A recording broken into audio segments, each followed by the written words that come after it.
Une très importante signature d'accord de fonds en dépôt qui a eu lieu jeudi 16 octobre 2014 au siège de l'UNESCO à Paris.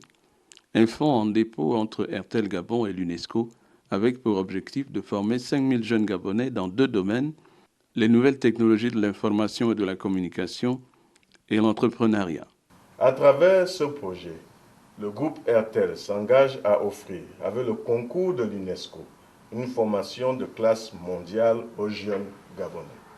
En effet, au cours de ces 3 prochaines années, 5000 jeunes seront formés aux nouvelles technologies de l'information et de la communication. Certains d'entre eux seront formés à l'entrepreneuriat.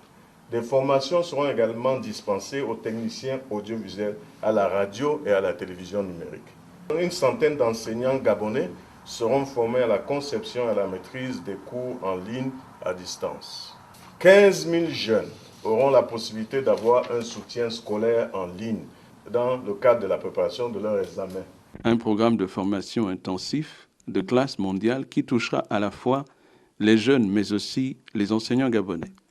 À travers l'initiative du groupe RTL Afrique et son soutien au gouvernement gabonais dénommé Train My Generation Gabon 5000, une composante importante du plan stratégique Gabon émergent du président Ali Bongo Ondimba, et le résultat concret du New York Forum Africa à l'occasion de sa 2e édition organisée à Libreville au mois d'avril de l'année 2013. Une matérialisation avec le soutien de l'UNESCO. Je vois beaucoup de symbolisme aujourd'hui dans tout ce que nous faisons. Tout d'abord, c'est une expression de la mise en œuvre de notre priorité Afrique.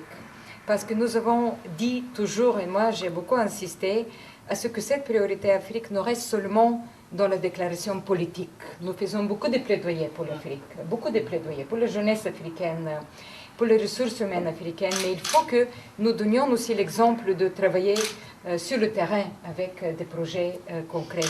Et je crois que c'est exactement ce type de projet. 6 grandes villes gabonaises ont été choisies pour abriter les différentes sessions de formation: Libreville, Port-Gentil, Franceville, Lambaréné, Oyem et Bitam.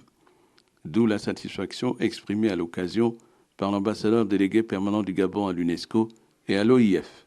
Dire combien nous sommes fiers de voir ce nouveau type de partenariat secteur privé et UNESCO aboutir, parce que ça a été le fruit de plusieurs sessions de travail au cours des conseils exécutifs et pendant lesquels les pays africains, ça explique leur présence massive là maintenant, ont tous appuyé la directrice générale dans cette option d'établir de nouveaux types de partenariats avec le secteur privé sur notre continent.